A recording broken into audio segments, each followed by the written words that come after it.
A natureza volve cebarse coa ameixa de Carril. Hai uns meses era a alta incidencia da auga doce a que mataba a totalidade do marisco da praia de Bamio. Agora é unha invasión de algas a que cobre toda a beira do mar da praia da Compostela. Pois levamos 4 días aquí limpiando as algas. É imposible, cada día que pasa hai máis, é imposible, estáse levantando xa toda a cría que temos aquí sembrada, estáse xa levantando, non vamos a dar abasto, isto vai nos morrer casi todo, como non se limpie, non veña un pouco de vento ou algo, vai nos morrer todo.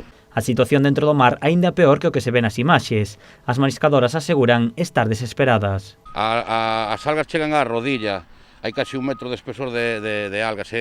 Por moito que limpies un cachiño pequeno, pero sacas ao mellor 2 ou 3 contenedores, pero non fixeches nada. Ayer un cachiño que limpiamos e quedou completamente limpio, se está peor que ayer, pero peor. Como podedes ver, está todo flotando, vai chegar moito máis.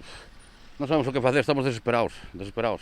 A agrupación conta coa axuda dos equipos do Concello, pero aínda así non é suficiente.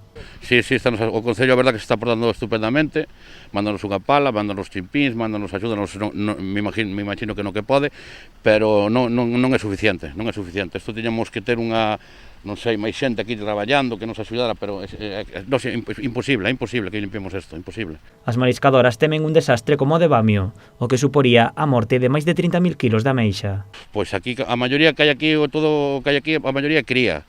Estamos falando mellor de... Botamos o ano pasado 80.000 euros, este ano temos pensado botar, non sei, falaríamos o mellor de 30 ou 40.000 kilos de ameixa. O que pasa é que toda a cría, non podemos nin quitala, e vai morrer toda, vai estarse levantando todas, e baixa despois abaixo podes ver nos capachos a cría que está recollendo a xente, que está levantada xa. A agrupación leva meses sen traballar por culpa dos continuos problemas que matan a súa ameixa.